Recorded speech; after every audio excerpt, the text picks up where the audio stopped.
Hello, everybody. Today is the discussion on the week 12. The title of this week is Coups and the Cold War. For my presentation today, I will look at society and politics during Phibun era from 1948 to 1957.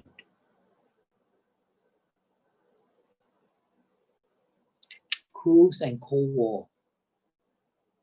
So that will cover for this week presentation. The main points are we will look at political instability as a result of the resistance to the military coup of 1947 from the People's Party and Free Thai members. Altogether, there were 3+1 coups in that period of about almost 10 years of Phibun second government. And then we will look at why we call instability in politics, because there were political massacres of northeastern Isan member of parliament and also a Patani leader, Haji Surong, which was part of the resistance of people in a cultural program and political suppression of the South. So altogether, that period, I mean, even though the government managed to govern and introduce many development and new policy to strengthen Thai society and public welfare. But in terms of the politics, there was a kind of instability hanging around the period. So it's not peaceful altogether. And what we can see most clearly is the so-called the suppression and the massacre, of civilians, MP, and political leaders. So those are people outside the government. Okay, some of them elected representatives. Some, like Haji Surong, was a popular leader. Okay, not elected, but a charismatic leader that represented the Patani people to talk to the Bangkok government. So that was the period of unstable, political climate in Thailand as a result of the coup in 1947. Now the next the topic that we're going to look at was the I call democratization. So it was the idea of Phibun himself to try to return to fully,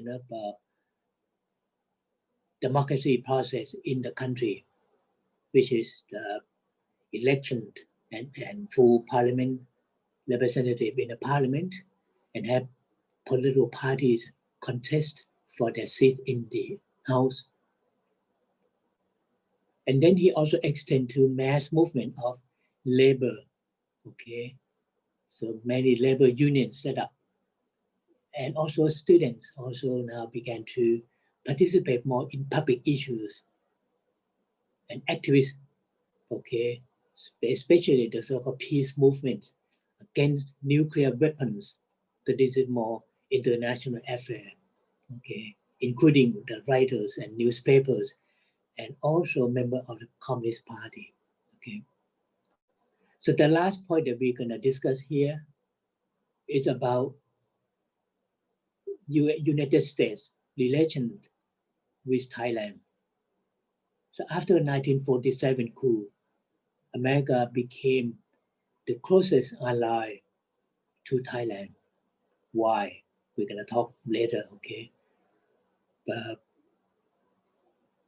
from that moment, United States would give economic and military aids to Thailand in order that Thai government can fight against communism from China. And also, they said, communist movement start in Thailand itself.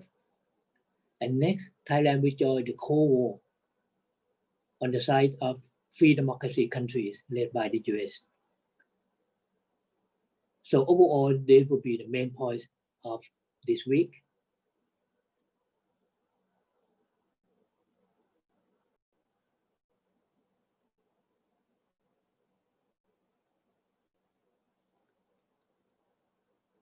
We start with political violence. After the coup in 1947, there were many attempted coups took place.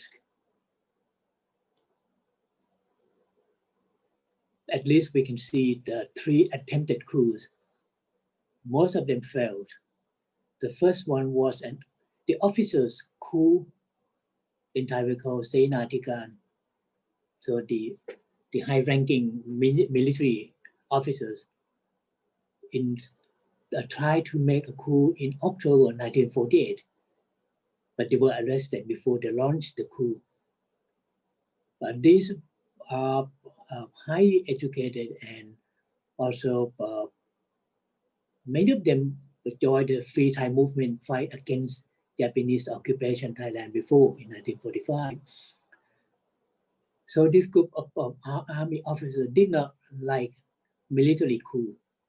They think it's not good for democracy, so they want to return to elected government under PD and Free Thai movement before the coup. So they try to stage an army coup, but they failed. So next year,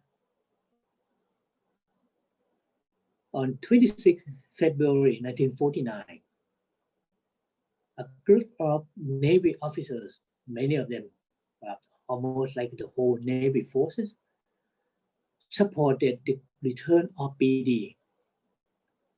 Now remember PD, after the coup in November 47, he fled the country, went to Singapore, and tried to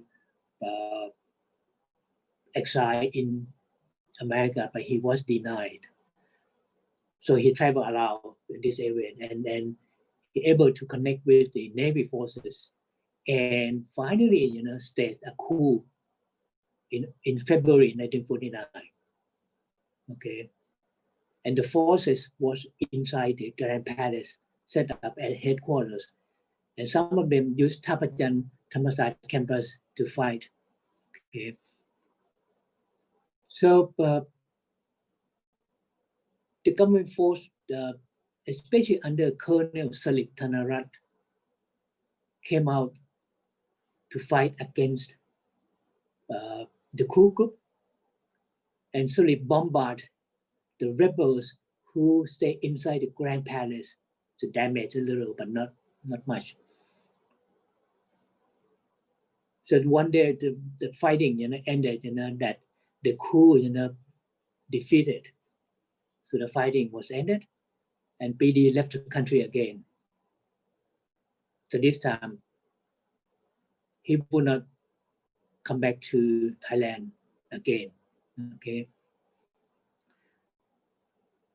So he tried to go back to exile in USA, could not get in the US. So he finally went to China. He went to China even before the Chinese Communist victory, and then stay after the Chinese turned to communism. Okay.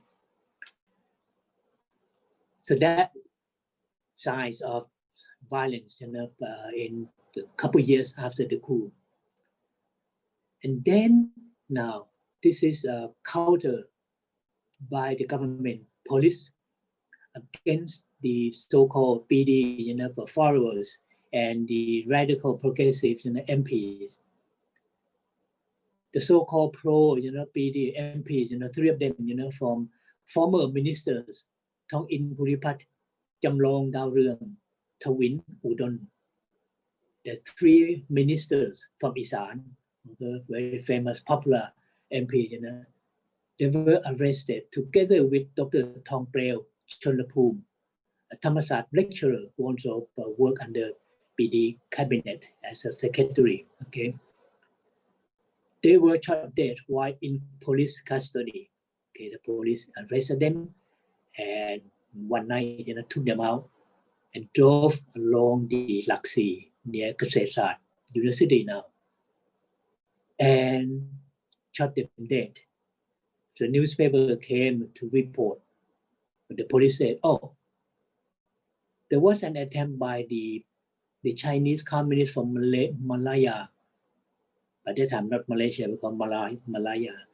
Communists came to rescue these MPs. So the police said, so they have to fight, to shooting against the communists, and then it happened that they shot dead all the Thai MPs and one doctor. Okay, everyone knew that that was a lie. No communist Malaya came from the south to Bangkok at night. It's impossible. Okay. Next, a month later, okay, another one, famous MP and former minister from Isan, Mr. Tieng Sirikan, he was a famous leader of Free Thai movement who connect the Free Thai to China, walking through Laos into southern China. Tieng is very helpful, and he escaped the first arrest, so he went to Kanchanaburi, hiding. But finally, the police said, okay, came out, gave yourself up, and do any kind of compromise. So Tieng Sirikan came out to meet the police, it happened that the police took him to Kanchanaburi and they shot him dead, and then burned the body, there. Okay, so that was political violence, in the period, second period of Phibun regime, yeah. And next was another famous, we call Manhattan Coup, 1951. So you look at the pictures, okay.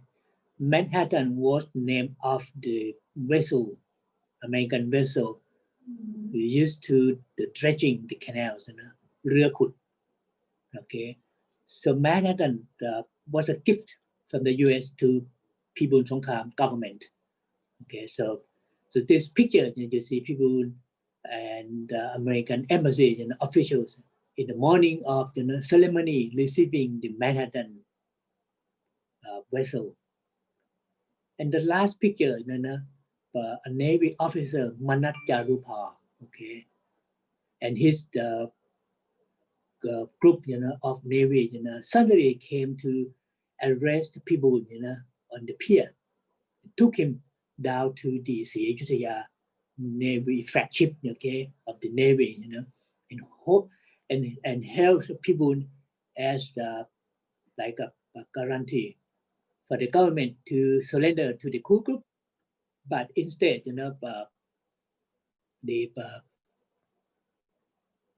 the army, did not give in, the government army, instead, bombed the Navy's flagship Siyajutaya to the bottom of the Chao River. That means destroyed the whole ship. And you know what? Phibun, the prime minister, was hiding in that ship, okay, with the Navy officers. So that means, the army, didn't worry or care about people inside the ship. They just want, to get rid of the Navy in the ship and hope that they can kill people, who hiding in the ship, okay. So those Navy who tried to stage this coup d'etat told the newspaper later that they saw themselves as the salvation for democracy. So the attempt to make a coup was to restore democracy back to Thai government, to Thailand.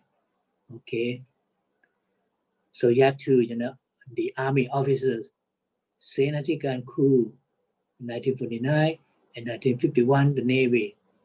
These two groups, clearly, siding with PD Phnom Yong. Okay, did not side with the coup group of 1947. So they tried to make a comeback